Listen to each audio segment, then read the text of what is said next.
Hello, friends, a very warm welcome. And like everyday session, we have been discussing and taking. Today also, we will try to understand and we will try to bring into picture those concepts which are very much relevant and some exercises for you, which is part of the whole learning. US joins Russia to vote against UN resolution on Ukraine war. India and China abstain. Question arises ऐसा कब हुआ था last time? पता लगाइए, ढूंढिए जब US और Russia एक साथ खड़े होकर किसी मुद्दे के ऊपर उन्होंने सहमति जताई हो, they have been together. Now ये यूएन रेजोल्यूशन जो है that is calling for de escalation and early cessation of hostilities and a peaceful resolution of the war against Ukraine. Now Europeans and the G7 minus Americans, they have favored the draft resolution. Geo strategic tectonic changes कहते हैं इसको। India abstained along with China, one of the Russia's closest allies since the war broke out. तो final score क्या है? 93 countries, including major European countries like Germany, UK, France, and the G7, voted in favor. और Russia, US, Israel, Hungary voted against. Hungary, okay, please see to it, and US and Israel, please see to that also. और India and China, Brazil abstained. यानी कि जो Russian aggression है उसको condemn किया जाए कि नहीं किया जाए। यूएस की जो imperialistic expansionist policy along with the Europeans थी उसका क्या किया जाए। So what had been the situation till now? US had always voted with the Europeans in the last 3 years. Major departure from the position का मतलब है कि European position से कंप्लीटली ब्रेक हो गया। India's abstention is not surprising. क्यों? क्योंकि India पहले भी यूएन रेजोल्यूशंस में रशिया यूक्रेन वॉर में एब्सटेंट रहा है। हमारा डिप्लोमेटिक जो यहाँ पे शब्द यूज किया गया, डिप्लोमेटिक टाइट रोप तो है ही। यूएस के साथ हमारे रिलेशन स्ट्रैटेजिक तौर के ऊपर उभर रहे हैं। With Russia we have an all weather and all long term relationship. Please do trace, अभी आईआर में we are working on it, how to trace the old relationship and bringing up to the present with respect to India, US, India, Russia and so on. So position जो है वो neutrality की on surface है, otherwise it is a strategic position.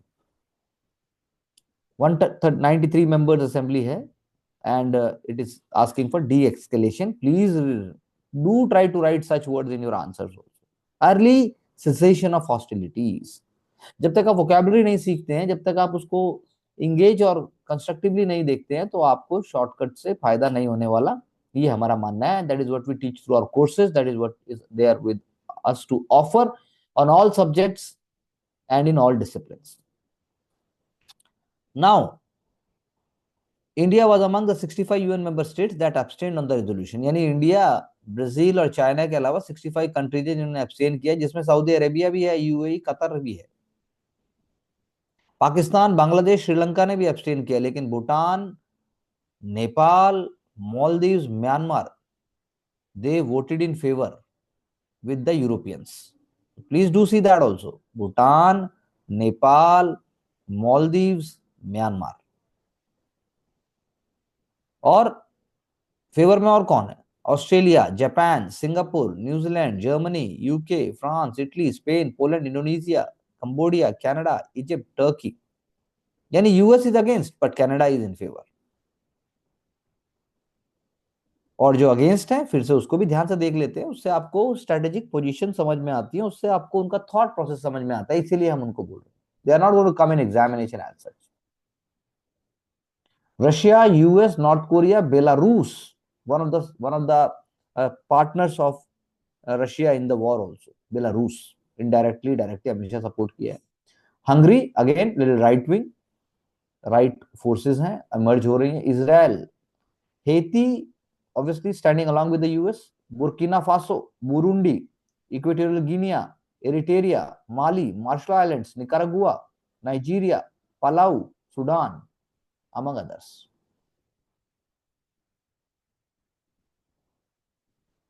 तो resolution comes on the third anniversary.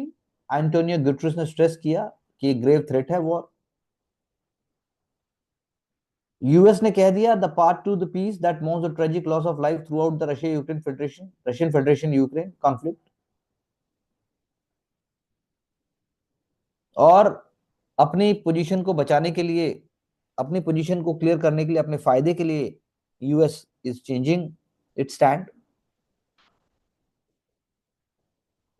Trump administration believes कि US को again great बनाने के लिए कोई भी तरह के जो एक्सटर्नल फैक्टर्स है उनको छोड़ देना पड़ेगा, सिर्फ अपने पे ध्यान देना पड़ेगा।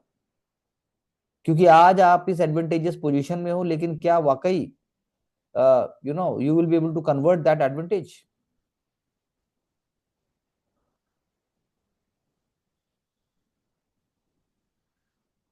In proposing the American draft resolution, Ambassador Dorothy Shea charged the affair and anthem at US mission to the UN, US mission to the UN, said multiple UNGA resolutions have demanded that Russia withdraw its forces from Ukraine, but those resolutions have failed to stop the war. It is now dragged on for far too long and far too terrible at the cost to the people in Ukraine and in Russia.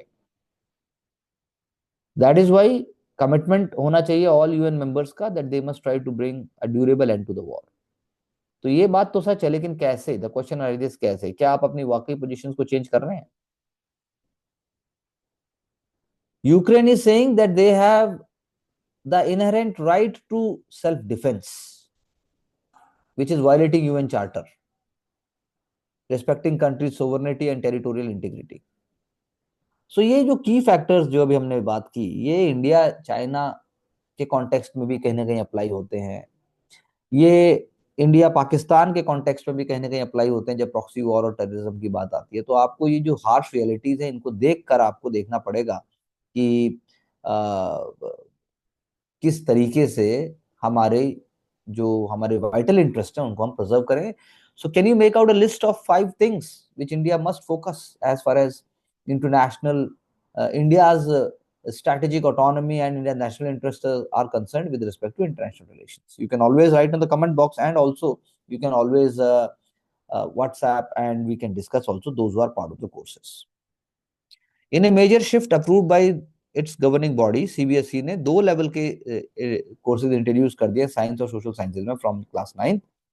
And different question papers होंगे, एक होगा एक common question paper with additional questions for advanced.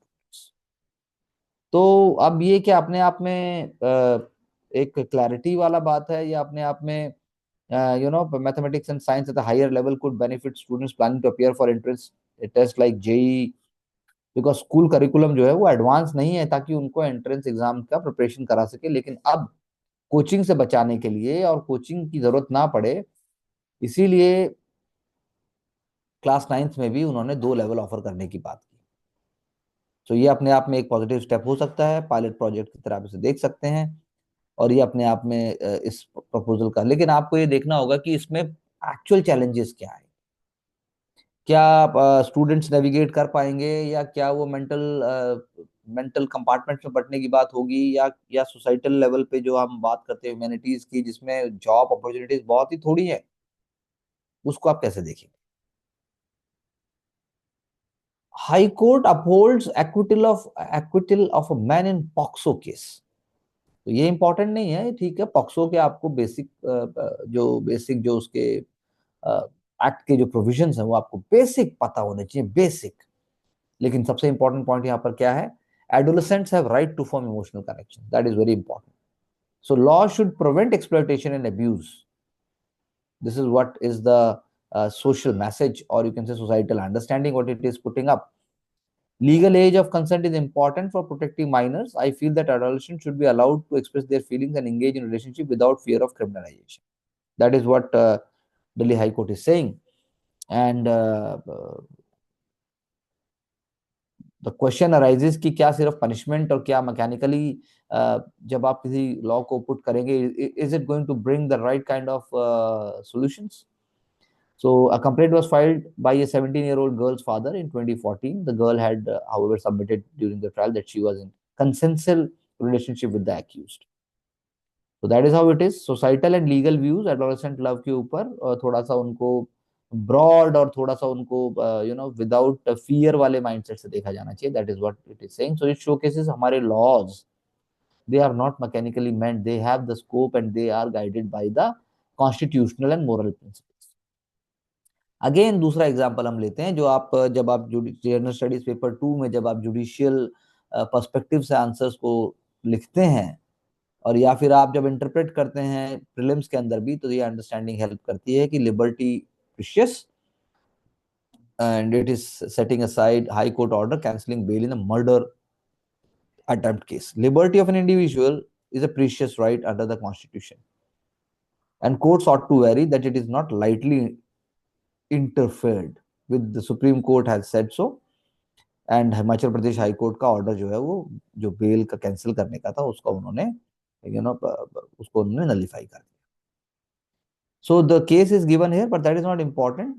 Liberty of an individual is very precious right under the constitution, very precious. So that again an example कि कितने लोग court तक पहुंच पाते हैं, कितने सारे अंडर ट्रायल्स हैं, कितने सारे लीगल पार्लेंस के अंदर दे कांट अफोर्ड। तो ये है रियल चैलेंज। क्या उसके लिए लीगल रिफॉर्म्स में मेंस में क्वेश्चन आता है, या पीटी में ऑलरेडी क्वेश्चन आ चुके हैं, जेल प्रिजन मैनुअल पे आ चुका है, जेल वार्डन पे आ चुका है, बार काउंसिल ऑफ इंडिया के अंदर इंटेलेक्चुअल प्रॉपर्टी राइट्स के वकील भी आएंगे कि नहीं आएंगे। तो इस तरह की हमारे आसपास की चीजों को आप भी सोचिए और 2 पॉइंट देखिए कि कैसे हो सकता है। Stalin launches 1,000 CM pharmacies. That is something like Jan Aushadhi Yojana, and it showcases that it's very important. It is part of what I can say, a progressive step, preventive step, and this, from that perspective we can say। But क्या central के साथ, central अगर मान लो provide कर रहा है, जो हम पीछे पॉलिटिकल आइडियोलॉजी की बात करते हैं, क्या उसके कारण आप आप एक अलग स्टेप लेते हैं, जैसे दिल्ली में भी था, क्या आयुष्मान भारत नहीं आने देंगे, और अब जाके पार्टी चेंज होती है। तो यहाँ पर क्वेश्चन यही उठता है कि इज पीपल मतलब what people are not able to जज एंड गॉज जो ट्रू पॉलिटिकल इंटेंशंस होती है, या हर चीज को पॉलिटिकल प्रिज्म से ही देखा जाना चाहिए। External affairs minister S Jaishankar during a safari at Kaziranga national park. तो पॉइंट है, United Nations peace keeping forces का एक बहुत ही इंपॉर्टेंट भी कॉन्फ्रेंस इंडिया में हुई, लेकिन इंडिया एक रोल मॉडल है। इंडिया ने यूएन पीस कीपिंग फोर्स में ना सिर्फ actively and full female forces के थ्रू कंट्रीब्यूट किया है, वो तो फैक्ट्स हैं, उसके अलावा इंडिया एक रोल मॉडल है। इंडिया नए एवेन्यूज को प्रमोट करता है, इंडिया उन डिस्कशंस को वर्ल्ड में लीडर है। It is able to create such conditions जहां पर कोई ध्यान नहीं दे रहा है, जिससे हमारा कोई डायरेक्ट फायदा नहीं हो रहा है, unlike US and Russia and so on. लेकिन हम उस चीज को हम उस चीज का फ्लैग हम बेरर हैं, हम होस्ट हैं। तो the anniversary reflects the 25th the position reflects the 25th anniversary of the adoption of the UN Security Council Resolution 1325 on women, peace and security। 1325। So 35 countries have come together। India is committed, and India ने ऐसा किया भी है global south के लिए। आप African continent में when you Google and when you find it in Wikipedia India's contribution, you'll be so proud। The question is that उसके पीछे भी हमारी थिंकिंग गई है, हम बहुत प्रोग्रेसिव और हमने एडवांस तरीके से उसको किया है। और 2 सिग्निफिकेंट इवेंट्स हैं, जैसे प्रीलिम्स में आ सकता है कि पीस कीपिंग मिनिस्ट्रियल जो मई में बर्लिन में हुई, और पीस बिल्डिंग आर्किटेक्चर जो न्यूयॉर्क में हुआ। तो इंडिया स्ट्रांगली बिलीव्स कि इफेक्टिव मैकेनिज्म जो है और आगे बढ़ना चाहिए, और ना सिर्फ इसलिए कि वो डाइवर्स और इंक्लूसिव होगा, बल्कि इसलिए कि वो जरूरी भी है। इक्वल, बट क्वांटिटी के साथ साथ क्वालिटी की बात भी है। They have the unique access to local communities, वो रोल मॉडल्स हैं वुमेन्स के लिए कॉन्फ्लिक्ट जोन्स में। एंड वुमेन पीस कीपर्स ऐसा नहीं है कि they are just gender parity की बात हो रही है। तो Kiran Bedi, the first women UN police adviser, major Suman Gawani and major Radhika Sen, recipients of UN military gender advocate award, ये आपके एग्जांपल्स हो सकते हैं when you are writing essay and even in case of ethics. तो अपने आप में ये बहुत इंपॉर्टेंट हो जाता है, बहुत ही क्रूशियल, कि आप ध्यान से समझेंगे तो you can take out certain very very important points. और 6 critical missions में हैं, 151 peacekeepers are deployed, including those in Democratic Republic of Congo, South Sudan, Lebanon, Golan Heights, Western Sahara and Abyei. तो ये facts हो गए. I treated it like every day was my last day with the basketball. That same goes with the preparation, same goes with the intensity. आप उसको यदि गलत भी समझते हैं तो आपके पास ऑफर हम देते हैं कि आप डिस्कस करो, आप बात को समझो, and you choose your own path. So I believe that we also practice and we also work like in the same way. So that is what it is. Liberal values of the West are being challenged at source, and a response can only come from understanding and not denigration. Very true, very important. जो हम Germany में देख रहे हैं, जो हम Italy में देख रहे हैं, जो हम यूएस में देख रहे हैं, जिनकी बातें हो रही हैं, the institutions and values, again I am repeating, institutions and values 200 साल के, जिसके अंदर फ्लॉज भी हैं, जो कॉलोनियलिस्टिक थे, जो इंपीरियलिस्टिक थे, जो अपने आप में अपना भला उन्होंने पहले किया और बाकी सिस्टम को, बाकी जो सिविलाइजेशंस था उनको उन्होंने इंफीरियर ट्रीट किया, लेकिन जो ideas of develop to express yourself वो भी वैसे ही होके आया. तो that is why it is very very crucial and very important कि अब इस चीज को हम कैसे देखते हैं. तो वेस्ट लिबरलिज्म एक की वर्ड है. रूल बेस्ड ऑर्डर जो वाशिंगटन और ब्रसल्स ने आर्ग्यू किया, जैसे G7 में जब रशिया को भी 1998 में इंक्लूड किया गया, एंड ऑफ हिस्ट्री उसको कहा गया मूवमेंट. एंड ऑफ हिस्ट्री यानी एक नया जमाना शुरू होता है. इकोनॉमिक विजन ने आर्टिकुलेट किया वाशिंगटन कंसेंसस. वाशिंगटन कंसेंसस था क्या? आप फ्री मार्केट पर फोकस करोगे, आप लिबरलाइज वैल्यूज पर फोकस करोगे, आप फ्री ट्रेड पर फोकस करोगे, आप फिस्कल डिसिप्लिन पर फोकस करोगे. लेकिन 2008 onwards, with the financial crisis and the rise of China, things started getting little blurry. And now they are more challenged with an open way by the US, especially under Donald Trump. तो recent political events हैं, जैसा मैंने अभी कहा, election results in Germany, speeches by the Italian Prime Minister, Giorgia Meloni, and the conservative political action conference in the US by US Vice President J.D. Vance at the Munich Security Conference. तो अब वो ignore या फिर उसको space देने की बात नहीं कर रहे हैं, उसको डिनिग्रेट कर रहे हैं. पॉलिटिकल आइडियोलॉजिकल फ्रेमवर्क्स जो है, जिन पे डेमोक्रेटिक और जिन पे सेंटर लेफ्ट आइडियाज फ्रेम है, वो ग्लोबल लैंडस्केप में उनको पुश किया जा रहा है. Liberal politics need to understand and they need to engage with them. Even as he bore full responsibility for the poor showing of SDP, German Chancellor Olaf Scholz rejected the possibility of even speaking to the AfD. ये गलत. Riding on an anti-immigrant campaign, जो AfD है, is the second largest party in the legislature, उसकी value करनी पड़ेगी. So the upward climb of AfD is a piece with the rise of many other parties once thought to be on the fringes. So why? Question is why?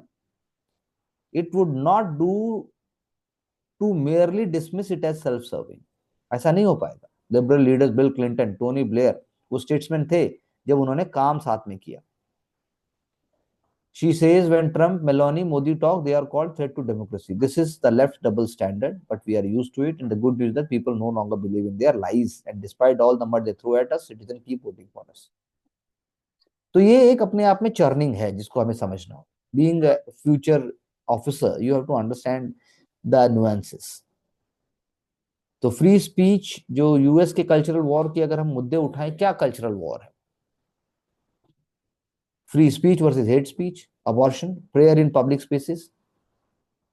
तो Europe को बोला जा रहा है कि वो अपनी हिपोक्रेसी और इनकंसिस्टेंसीज को देखे. तो ये नए पॉलिटिकल पार्टीज, नया अंडरस्टैंडिंग जो है वो आप देखिए कि आप कह सकते हैं कि डिप्लोरिंग माइंडसेट से या उसको सिर्फ इग्नोर करके आप नहीं कर सकते. आपको एक्नॉलेज करना पड़ेगा, आपको चीजों को डिस्कस करना पड़ेगा. तो इंडिया के लिए भी यही है, एग्जामिनेशन के लिए भी यही है. Abortion and gun control divisive issue है, but they are not major feature of political conversation. जैसे अब इंडिया में नहीं है. The crisis for liberal politics is also born of its own lack of agility and imagination. यानी अगर examination का मैं पर्सपेक्टिव दूं या एग्जामिनेशन अगर चेंज हो रहा है तो आपको भी और ज्यादा स्मार्ट और ज्यादा इमेजिनेटिव होना पड़ेगा. तो फ्रेश आइडियाज चाहिए, डिस्कशन चाहिए और अपने रिलेवेंट की हमें बात करनी पड़ेगी. Again continuing in the same way, हम जब देखते हैं कि यूएस में, जर्मनी में आखिर हुआ क्या, जर्मनी में जो अभी हुआ वो इतना इंपॉर्टेंट क्यों है, उसको इंडिया में भी हम जैसे we are reading in the newspaper discourse क्यों इंपॉर्टेंट है? तो discontent specially in the East Germany, East West को मॉडल मानता है, ईस्ट कम्युनिस्ट है, वेस्ट फिर भी मिक्स्ड है, ईस्ट मोर जर्मन है, मोर ऑथेंटिक है, इसीलिए वो मोर राइट आइडियाज को फॉलो करने की बात करता है, unemployment challenges are more over there. लेकिन वेस्ट जो है वो मिक्स्ड है, वेस्ट जो है वो इस चीज को उस एकदम फ्रॉम द प्योर एकदम ऑथेंटिक पर्सपेक्टिव से नहीं देख। इमिग्रेशन इश्यूज हैं कि वो जॉब खा रहे हैं, वो हमें हमारे कल्चर को, ट्रू जर्मन कल्चर को ब्रेक कर रहे हैं। So these ideas are actually resonating with the East, जो धीरे धीरे लास्ट एक डिकेड के अंदर हमें दिखाई दी है। सो एग्जामिनेशन आपसे नहीं पूछने जा रहा है कि भाई centre right Christian democratic party in alliance with the Bavarian Christian social union, ये वो पूछ, लेकिन आपको अगर पता है तो आप अच्छे से कुछ लिख पाओगे। सो जो राइट विंग है अल्टरनेटिव फॉर जर्मनी, उसको सेकंड प्लेस आ गया, तो शिफ्ट आया है जर्मन पॉलिटिक्स में। रूलिंग एसडीपी का सिग्निफिकेंट सेटबैक हुआ है, 9% ज्यादा वोट शेयर गिरा, थर्ड प्लेस में चले गए, लेकिन फर्स्ट और थर्ड आपस में मिल गए। Greens have declined further, while Free Democrats have failed to cross the threshold required to enter the Bundestag। यानी कि उनके पास इतना भी नहीं हो पाया। तो ये बात समझाने वाली, ये बात समझने वाली है, आपको कीवर्ड्स पता होने चाहिए, आपको पार्टीज के नाम पता होने चाहिए, आपको लीडर के नाम पता होने चाहिए, at the tip of your thinking वो नाम आपके माइंड में आ जाना चाहिए, तो आपका ज्यादा भला हो सकता है। रटना नहीं है, उसमें इंगेज होना है। सो डिस्पाइट देयर विक्ट्री, उनकी परफॉर्मेंस अंडरवेलमिंग है, 30% मार्क को भी क्रॉस नहीं कर पाए, जबकि एएफडी ने अपनी स्ट्रेंथ को डबल कर दिया। तो कब तक आप उसे अछूत, या कब तक आप उसे डिप्लोरेबल, या कब तक आप उसे डिस्क्रिमिनेटरी मानेंगे? सो अब राइट की तरफ हो गया है, जो एंजिना मर्कल का था centre rightist open immigration stand और इकोनॉमिक स्ट्रेटजीज जो थी, अब वो ज्यादा कंजर्वेटिव एलिमेंट की तरफ देखी जाएगी। So coalition negotiations, Gurjit Singh sir का कहना है, जो कि एम्बेसडर रहे जर्मनी में, इंडोनेशिया में, इथियोपिया में, आसियान में, 2 महीने तक चलेंगे। उसके बाद जो है इकोनॉमिक और जियोपॉलिटिकल सिचुएशन जो है वो डिसाइड भी करती है साथ में। German economy is the largest economy in the Europe, और ग्रोथ रेट क्या है उसकी? 0.3%। Rising unemployment, inflation, recession fears, ये पब्लिक डिस्कोर्स को डोमिनेट करता है। Welfare cuts and the government over spending, specially particularly on immigration, एक इशू है। Economic recovery is the foremost priority, लेकिन इमिग्रेशन एक क्रिटिकल इशू बन गया। रिसेंट टेररिस्ट अटैक्स और सीरियन है, अफगानिस्तान है, इराक है, तो अब बात होगी, जर्मनी थोड़ा टफ स्टैंड लेगा। यानी यूरोस्केप्टिक जो वर्ड हम यूज करते हैं, यूरोस्केप्टिक का मतलब है कि जो यूरोपियन कोर वैल्यूज हैं उसको वो नहीं मानना है एएफडी को। अब ब्रॉड रिजेक्शन नहीं हो गया जर्मनी के यूरोपियन यूनियन या उसके रोल या फॉरेन पॉलिसी के एजेंडे का, लेकिन जो उसकी एनर्जी पॉलिसी है इट डाइवर्जेस सिग्निफिकेंटली। यानी अब वो कह रहे हैं कि रशियन इंपोर्ट्स आने चाहिए, अगर वो ईयू डायरेक्टिव्स को वायलेट भी कर रहे हैं। उसके बाद पब्लिक डिससेटिस्फेक्शन है जर्मनी की इकोनॉमिक और ब्यूरोक्रेटिक फ्रेमवर्क के साथ, जैसा कि वर्ल्ड में हर जगह है, न्यू जनरेशन के साथ है। सो द क्वेश्चन इज, एक चेंज है जो अनअवॉइडेबल होगा, जो अभी हमने ऊपर भी चर्चा की, आप उसको कंप्लीटली शन नहीं कर सकते। यानी एक कोऑपरेशन की बात है, एक अंडरस्टैंडिंग की बात है, एक इनोवेटिव इमेजिनेटिव होकर अपनी पोजीशन को चेंज करने की बात है, ऐसा प्रिपरेशन में भी होता है। So the question is that whether you are in power और नॉट। इंपॉर्टेंट है लेकिन सबसे इंपॉर्टेंट नहीं है। Question is that how you are able to contribute, how you are able to be relevant. जैसा मैंने कहा, ईस्ट जर्मनी में ज्यादा हुआ, और इकोनॉमिक वाइटलिटी की बात है, इमिग्रेशन की बात है, और जो यूरोपियन और ट्रांस अटलांटिक रिलेशन है उनको रिकैलिब्रेट करने की। अगर रशिया और यूएस का रेप्रोचमेंट हो जाता है तो एक ही अपने आप में स्ट्रेटेजिक शिफ्ट होगा, और जर्मनी अपने टर्म्स के ऊपर रशिया से री इंगेज भी करेगा सेकेंड वर्ल्ड वॉर के बाद, और even the division of East and West Germany जो था, और उसके बाद के चेंजेस, अब ये बहुत स्ट्राइकिंग है। दूसरा, यहां पर बिना चाइना के रोल के आप बात ही नहीं कर सकते, because Germany hugely depends on the Chinese markets. तो बैलेंस चाहिए, यानी नया जो एक चर्निंग हो रही है, इंडिया को भी उसको समझना होगा, इंडिया को अपने कोर वैल्यूज पे खड़ा होना होगा। इंडिया की भी डोमेस्टिक स्टेबिलिटी और ग्लोबल स्टैंडिंग ना सिर्फ उसके अपने आइडियाज, बल्कि विश्व में और क्या हो रहा है इस पर डिपेंड करती है। Again we have discuss this, why it is popular I have just discussed, and I have said the economic gap and unemployment, and then And the ideology, it is against migrants, especially Muslim migrants, and it rejects climate change. It argues that Germany suffered from excessive guilt of Nazi era atrocities. वो चीजें अब दोबारा आ रही हैं. The current election focused on immigration control, deportation, abandoning the euro, leaving NATO alliance, and returning to nuclear energy. यानी Germany as a power house. Germany वही power house जिसकी पहले हम बात देख चुके हैं, जिसका विश्व भी देख चुका है first world war, second world war के दौरान. So this is what we have discussed. And now makhana board की जब हम भारत में बात करते हैं, बिहार में ऐसे और भी प्रोडक्ट्स हैं, लेकिन अगर मखाने की बात सिर्फ उस महीने उस साल में होगी जब बिहार में इलेक्शंस आ रहे हैं, और उसके बाद जो है मखाना बोर्ड जो है वही सारे के सारे प्रॉब्लम्स का पेनिशिया है, मखाना बोर्ड बनते ही बिहार में चमत्कार हो जाएगा, तो ऐसा होने वाला नहीं. ना यूपीएससी मेंस में डायरेक्ट मखाना पे कोई क्वेश्चन आने वाला. ये अपने आप में केस स्टडी और रोल मॉडल. आपको बिहार को समझना है तो थोड़ा अंडरस्टैंडिंग मिलेगी, लेकिन बाकी स्टेट्स के लिए भी फिर कुछ ना कुछ ऐसा है. लेकिन वहां क्या हुआ? Accounting for 85% of the world production, cultivation has undergone transformation. ठीक है भाई, अब more efficient field based system में आ गया है. कल्टीवेशन एरिया एक्सपैंड हो गया 35,000 hectares. Production is 56,000 tonne. Brand आ गए हैं, सेल्फ हेल्प ग्रुप आ गए हैं, स्टार्टअप्स आ गए हैं. तो उससे होगा क्या? जीडीपी बढ़ेगा, बिल्कुल बढ़ेगा. अब ये आप बोल रहे हैं कि उसका इंटीग्रल पार्ट है कल्चर और सोशल फैब्रिक का, बिल्कुल सही बात है. लेकिन सिर्फ इस गवर्नमेंट के आने के बाद से, या वो गवर्नमेंट उसको बढ़ा रही है, ये बहुत अच्छी बात है, लेकिन जो गैप है, जो लॉन्ग टर्म सस्टेनिंग गैप होता है, वो ऐसे कभी पूरा नहीं होता. National institute of food technology in Bihar जो बनेगा, वो भी 5 साल का क्या उसका माइंड मैप है, क्या उसका प्लान है, क्या एक्शन होगा. जीआई टैग मिथिला मखाना को दे दिया आपने, लेकिन क्या उससे वाकई लास्ट माइल कनेक्टिविटी हो पाएगी? फार्मर प्रोड्यूसर ऑर्गेनाइजेशन हमने बनाई, लेकिन उसका क्या होगा? जो करप्शन है उसका क्या होगा? जो ब्रोकरेज है उसका क्या होगा? यानी कि लूट नहीं मचानी, सिस्टम बनना चाहिए. वो कैसे बन पाएगा?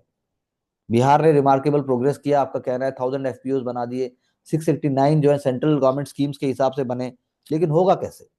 तो एग्रीकल्चर डिपार्टमेंट बिहार का, उसको ऐसे स्टेट जो रोल मॉडल है उनके साथ जुड़ना चाहिए. सेंटर को कटिंग एज आइडिया से उसको करा के ट्रांसपेरेंट तरीके से, विदाउट एनी पॉलिटिकल जो उसके पीछे जो ह्यूरिन्स है उसको हटाकर, what I can say is the longer run picture. अब चीफ मिनिस्टर साहब कहते हैं कि एक दिन विश्व की हर प्लेट में बिहारी डिश होगी. बिल्कुल सही बात है, लेकिन ये बोलने का तरीका है, ये बताना है. तो मखाने से क्या होगा, ये बहुत अच्छी बात है, लेकिन आप इसको प्रैक्टिकली सोचिए, और एग्जाम में क्रिटिकली हमें इसको देखना पड़ेगा कि क्या बिहार के पास वो इंफ्रास्ट्रक्चर है, क्या बिहार के पास वो इनलैंड पोर्ट है, बिहार के पास क्या वो कनेक्टिविटी है. वो सारी चीजें सिर्फ मखाने पे डिपेंडेंट नहीं है. मखाना एक इश्यू बन सकता है, लेकिन बाकी नहीं हो सकता. बिकॉज इसका दूसरा क्वेश्चन ही जो हम यहाँ देख रहे हैं कि इंडिया कैसे यूरिया, डीएपी और एमओपी कंजम्पशन को कट करे. जैसे ही शॉर्टेज होती है डीएपी, डायमोनियम फॉस्फेट, तो सेल्स जो है वो बढ़ जाती है बाकी चीजों की. कॉम्प्लेक्स फर्टिलाइजर है जिस पर इंडिया जो है, जिसका third largest selling plant nutrient है, न्यूट्रिएंट प्रोडक्ट है आफ्टर यूरिया एंड डीएपी. यानी या तो कैप करना है या रिड्यूस करना है डायमोनियम फॉस्फेट के कंजम्पशन को, and muriate of potash, MOP. ये एक स्ट्रेटेजिक इंपेरेटिव है इंडिया के लिए, क्योंकि ये सारे फर्टिलाइजर हम इंपोर्ट करते हैं डायरेक्टली और इनडायरेक्टली. एमओपी कहां से करते हैं? प्रीलिम्स के लिए इंपॉर्टेंट हो सकता है. Canada, Russia, Jordan, Israel, Turkmenistan, Belarus. कोई हमारे पास मिनरल ही नहीं है minable potash reserves. Urea, India 85% से ज्यादा अपनी कंजम्पशन डिमांड को मीट करता है, लेकिन plant mostly run on LNG. वो भी एलएनजी भी आ रही है आपकी, Qatar, US, UAE, Angola. US तो बोल ही रहा है भाई और ले ले. अब DAP is imported in the form of finish fertiliser. कहां से आ रहा है? Saudi Arabia, China, Morocco, Russia, Jordan. Raw material कहां से आ रहा है? Rock phosphate from Jordan, Morocco, Togo, Egypt, Algeria. Sulphur from UAE, Qatar and Oman. Intermediate chemicals कहां से आ रहे हैं? Phosphoric acid from Jordan, Morocco, Senegal, Tunisia, ammonia, Saudi Arabia, Qatar, Oman, Indonesia. PT के लिए बहुत ज्यादा इंपॉर्टेंट, और आपके अंडरस्टैंडिंग के लिए. अब इंपोर्ट के अलावा रुपए नीचे गिर रहा है, यानी कि हमारा कॉस्ट बढ़ रही है. कैसे होगा? Most crops don't require fertilisers with such high percentage of individual nutrients. उनको बैलेंस फर्टिलाइजेशन चाहिए, राइट क्वांटिटीज चाहिए, राइट रेशियो में चाहिए. यानी कि एनपीके का राइट रेशियो के अलावा जो हमें सल्फर, कैल्शियम, मैग्नीशियम और माइक्रो न्यूट्रिएंट जैसे zinc, iron, copper, boron, manganese, molybdenum, ये हमने ये जो साइंस की सीरीज है उसमें भी कवर किए, otherwise also we have discussed them. कैसे होगा, तो क्वेश्चन आपको सोचना है कैसे होगा। तो 2020-013 अमोनियम फॉस्फेट का जो ये जो और अमोनियम फॉस्फेट सल्फेट एपीएस, ये कॉम्प्लेक्स फर्टिलाइजर जिसकी बात है, ये इफेक्टिव एक सॉल्यूशन। यहां पर समझाया गया है कि DAP is manufactured by importing merchant grade phosphoric acid, उसमें पोटाश कंटेंट है, reacting with ammonia, source of जो है नाइट्रोजन। द एंड प्रोडक्ट है 18% nitrogen and 46% potash. But companies can instead import rock phosphate, ये भी एक तरीका बताया गया। तो सब्सटीट्यूशन के ड्राइवर हमारे लिए इसलिए इंपॉर्टेंट हो जाते हैं क्योंकि oil seeds, pulses, maize, cotton, onion, chilli and other sulphur hungry crops वो इस पर डिपेंड करते हैं। पोटैटो का भी बात आ जाती है। APS has become India third largest consume fertiliser after urea and DAP. उन्होंने सिंगल जो एसएसपी था, सिंगल सुपर फॉस्फेट, उसकी भी जगह ले ली। तो कितना अच्छे से अगर हम बात करें, प्रीलिम्स एग्जाम में फैक्ट्स हो गए, मेंस एग्जाम के पर्सपेक्टिव से आपका एक आंसर रेडी हो जाता है कि क्या सिचुएशन है और क्या होना चाहिए। सेंटर ने अपना रोल प्ले किया, लेकिन इसको आगे कैसे बढ़ाएं, शॉर्ट सप्लाई को कैसे रोका जाए, सब्सिडी से क्या पूरा का पूरा लॉन्ग टर्म चल जाएगा। तो रोड क्या है, तो रोड वही है जिसकी लास्ट में चर्चा भी की गई, जो एनपीकेएस फर्टिलाइजर के जो नंबर है वो धीरे धीरे धीरे धीरे राइट डायरेक्शन में जा रहा है। मार्केटिंग की पुश चाहिए। मार्केटिंग पुश के लिए आप ना सिर्फ कृषि केंद्र बल्कि मिनिस्ट्री ऑफ एग्रीकल्चर, एफपीओ, सबको आप रोल में लेके चलोगे और जो कृषि बेस्ड जो एग्रीकल्चर बेस्ड स्कीम्स है उनके साथ आप जोड़ोगे, तब आपका एक आंसर रेडी हो जाता है। Again this map is very important, only map over here is very important. जो टी का जो टी हॉर्स रोड जैसे India and China through Tibet की जो बात है, दैट इज वेरी इंपॉर्टेंट। ये इंपॉर्टेंट हो जाता है। टी हॉर्स रोड ये सिंगल रोड नहीं है, लेकिन बहुत सारे रोड की ब्रांचेस हैं जो साउथ चाइना वेस्ट से होकर इंडियन सब कॉन्टिनेंट में आती थी। पीपल रिपब्लिक ऑफ चाइना जब बना तो आप लगा लीजिए तब के बाद से सिचुएशन चेंज हो गई, उसका ग्रेजुअल डिक्लाइन होता चला गया। और आप आज की डेट में India China relations, India China जो पार्टनरशिप है, जो अंडरस्टैंडिंग है, उसके बेसिस के ऊपर हम इसको नहीं देख सकते। चाइना ने टूरिज्म प्रमोट किया क्योंकि लीजियांग बिकम यूनेस्को हेरिटेज साइट इन 1997। लेकिन इंडिया के लिए बहुत इंपॉर्टेंट है कि वो अपनी हेरिटेज के साथ साथ अपने स्ट्रेटेजिक इंटरेस्ट को प्रमोट करे और उनको प्रिजर्व करे। तो एंशियंट टी हॉर्स एक तरीके से आपको ये जान के आप चाइना के बाकी अगर कोई क्वेश्चन आता है एंशियंट इंडिया में, आप उसको हैंडल कर सकते हैं, ये हम देख सकते हैं। इंडिया की टेक्सटाइल इंडस्ट्री और कॉम्पिटिटिव होनी चाहिए, very very important from general studies paper 2 and even from the optional perspective. For fibre to fabric बोलने से नहीं होगा। 60 लाख फार्मर्स जो हैं वो गुजरात, महाराष्ट्र, तेलंगाना सब एंगेज हैं। कॉटन टेक्सटाइल वैल्यू चेन जो है वो processing of raw yarn to weaving fabric, dyeing and stitches, ये 5 करोड़ लोगों को रोजगार देते हैं। लेकिन क्या उसकी कॉस्ट और कम हो सकती है, क्या वो और इफेक्टिव हो सकता है? India is the second largest producer of man made fibres. Reliance industries उसका लीडिंग एक एग्जाम्पल है पॉलिस्टर में, और साथ में आदित्य बिरला ग्रुप भी है। तो विस्कोस फाइबर भी वो प्रोड्यूस करते हैं। पॉइंट ये है कि आप इसको कॉस्ट कॉम्पिटिटिव कैसे बनाएंगे, ग्लोबल लीडर तो है, तो लो एक्सपोर्ट ग्रोथ और एक्सपोर्ट्स तो है ही गड़बड़, लेकिन साथ में लो एक्सपोर्ट कॉम्पिटिटिवनेस है, क्योंकि इंडिया जो है चाइना, वियतनाम और बांग्लादेश से टक्कर नहीं ले पाता क्योंकि हमारा प्रोडक्शन कॉस्ट ज्यादा है। तो उसको कम कैसे करें, चाहे फिर वो वर्टिकली इंटीग्रेटेड सप्लाई चेन्स है और चाहे फिर वो हॉरिजॉन्टल है, दोनों में वन की चैलेंज जो इंडिया के लिए है वो फ्रेगमेंटेड कॉटन सप्लाई चेन। तो वही मैंने जो बोला, आप सोचिए container corporation of India limited, या आप सोचिए कैसे रेलवेज, या आप सोचिए कैसे स्टेट गवर्नमेंट्स, क्या कोई उसके लिए फोकस्ड अप्रोच और वॉर फुटिंग पे कुछ हो सकता है? Vertically integrated fibre to fashion firms जो हैं वो इंडिया में चाइना और वियतनाम की तरह क्या हो सकते हैं? तो स्ट्रक्चरल एडवांसेस और स्ट्रक्चरल जो हमें ग्रोथ चाहिए, जो पेडागॉजी चाहिए, वो तो चाहिए ही चाहिए। साथ में हमें ईज ऑफ डूइंग बिजनेस भी चाहिए, रेगुलेटरी कॉस्ट कम होनी चाहिए, कॉम्पिटिटिव एज तभी आ पाएगी। तो ये बहुत ही इंपॉर्टेंट दिया गया है क्वालिटी कंट्रोल के साथ साथ। Please do look into it, it is a very very important piece of writing. और फिर आप मेरे साथ डिस्कस कर सकते हैं। Water security is very critical, we have discuss that, prelims में क्वेश्चन हर साल आता है, सेंट्रल ग्राउंड वाटर अथॉरिटी पे भी आ जाता है, वर्ल्ड बैंक के हिसाब से भी आ जाता है, तो वाटर के हिसाब से आप देखिए तो इन्होंने एक जनरल स्टेटमेंट दिया and we agree with that and we have been working. Wind capacity renewable energy का पॉइंट है 48.4 गीगावाट और हमारा 2027 तक 63 गीगावाट तक का टारगेट है। सीईए और क्रिसिल ने रेटिंग की बात की, आपको लोकेशन पता होनी चाहिए, आपको एरियाज पता होने चाहिए, आपको साइट्स पता होनी चाहिए। Social protection coverage has doubled in India, ILO ने ऐसा बोला, तो 4 लॉज आए थे लॉ के, वो आपको पता होने चाहिए। और साथ में इंडिया में अगर सोशल प्रोटेक्शन कवरेज डबल हुई है तो इससे पता लगता है कि we are coming out of poverty, we are making things more smarter, हम सोशल सिक्योरिटी नेट को भी क्रिएट कर रहे हैं, ई श्रम पोर्टल, और उसके अलावा जो हमारी बाकी स्कीम्स और प्रोग्राम्स हैं उनके नाम आपको याद होने चाहिए, मेंस के लिए नाम याद होने चाहिए, प्रीलिम्स के अंदर उसके एलिमेंट्स याद होने चाहिए, do make a short note. RBI की हमने कल भी चर्चा की, how RBI is making things smarter, how RBI is trying to consolidate things, how RBI चाहता है कि कि जो भी रेगुलेटरी फ्रेमवर्क के अंदर हो सकता है, चाहे फिर वो नॉन बैंकिंग फाइनेंशियल कंपनीज के लिए है चाहे बैंक्स के लिए है, उसके दिशा में ये एक एग्जांपल है कि कैसे shares of lenders fall as RBI moves zero foreclosure fee. तो ये एक टेक्निकल एस्पेक्ट से बात हो रही है कि कैसे आरबीआई कंसर्न है इस बात से लेकर कि कैसे जो प्री पेमेंट पेनल्टीज हैं जो बैंक और लेंडर चार्ज करते हैं वो कैसे नुकसान दे रहा है। RBI accords urban cooperative banks more freedom, देखिए उसी का अपोजिट एक एग्जांपल आया, मोर फ्रीडम देगा तो यानी कि it is putting up A strategic idea, it is putting up due prudence. इससे आपको जो हमारे की कॉन्सेप्ट्स हैं जो हमने इकोनॉमिक सीरीज में भी चर्चा की उससे आप रिलेट कर सकते हैं। इंडिया डिजिटल फ्यूचर बियॉन्ड, और इंडिया डिजिटल फ्यूचर जैसा मैंने आपसे कहा कि इसमें क्या important point is not that सबसे एडवांस एआई मॉडल कौन बनाएगा, लेकिन वही बात है जो आपको ही पता है लेकिन आप मान के राजी नहीं हो, वो सीमलेसली इंटीग्रेट कैसे होगी सोसाइटी में, गवर्नेंस में और इंडस्ट्री में। ऐसा हमारे राजेश नामयार जी का ही नहीं बाकी सिस्टम का भी मानना है, सिस्टम में ही लास्ट में फिट नहीं हो पाया तो पूरा सोसाइटी बूम ब्लास्ट हो जाएगा।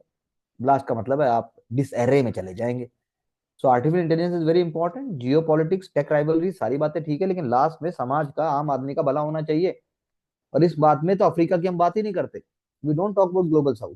इंडिया उसका लीडर हो रहा है लेकिन चाइना हमसे भी बहुत आगे है।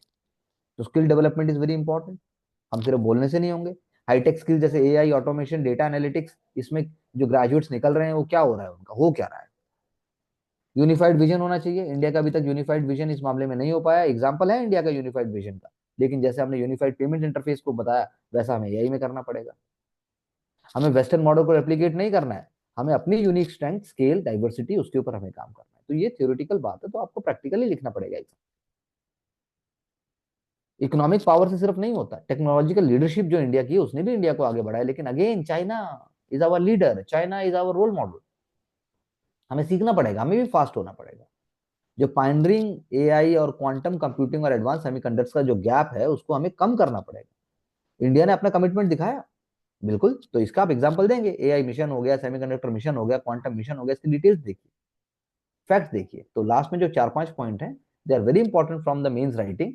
फ्यूचर रेडी डिजिटल इंफ्रास्ट्रक्चर चाहिए, 5G, digital model for better city planning, next generation computing चाहिए, smarter AI with stronger privacy चाहिए, expanding space and biotech frontier चाहिए। ये चारों पांचों पॉइंट जब आप ध्यान से पढ़ते हैं और इनको अपने दिमाग में डाल लेते हैं तो आपका एक एलिमेंट अपने आप रेडी हो जाता है। Please do look for this. Starlink prelims में आ सकता है, मार्केट लुक्रेटिव, लॉन्च का डिले होना, ये सारी बातें अलग हैं। इंडियन मार्केट में ऑलरेडी ऑब्वियसली कंपटीशन है ही है, जियो सैटेलाइट कम्युनिकेशन है, भारती का है, वन वेब है, लेकिन है क्या वो। तो ट्रेडिशनल इंटरनेट सर्विस प्रोवाइडर्स जैसे Jio, Airtel, they rely on extensive on ground infrastructure, copper है, फाइबर ऑप्टिक केबल का रोज आता है चुरा ली, ये हो गया, नेटवर्क टावर्स भी है, लेकिन जो स्टार लिंक है वो यूजफुल है लास्ट माइल कनेक्टिविटी के लिए। क्यों? क्योंकि वो कनेक्टिविटी प्रोवाइड करता है network of satellites put in orbit connected through ground station. यानी इंपॉर्टेंट ये भी हो जाता है, स्मॉल स्मॉल टर्मिनल है, यूजर टर्मिनल्स को, उसको स्मॉल सैटेलाइट डिशेस कहा जाता है, ये भी इंपॉर्टेंट हो जाता है। आपको पता होना चाहिए कि इवन सैटेलाइट्स कौन से ऑर्बिट में है, ये एग्जाम के लिए इंपॉर्टेंट हो जाता है। ट्रेडिशनल जो सैटेलाइट आपका कम्युनिकेशन प्रोवाइडर्स हैं उससे स्टारलिंक इसलिए भी डिफरेंट है कि वो लोअर ऑर्बिट में, जैसा कि मैंने अभी आपसे बोला भी कि लोअर अर्थ ऑर्बिट में है, इसलिए बेटर लेटेंसी है उसकी, time taken for a network to reach from provider to the user, एक कॉन्सेप्ट अपने आप में आ गया। बाकी आप इसके एप्लीकेशंस देख लीजिए, what are the applications for SATCOM services, and you can work in that direction. आपका एक साइंस का नोट और कॉन्सेप्ट भी रेडी हो जाता है. Though we have prepared a whole series, do integrate with that. So join our courses, get back to us if you are really sincere and if you trust your abilities to get success. We will try our best to help you for that. Thank you very much.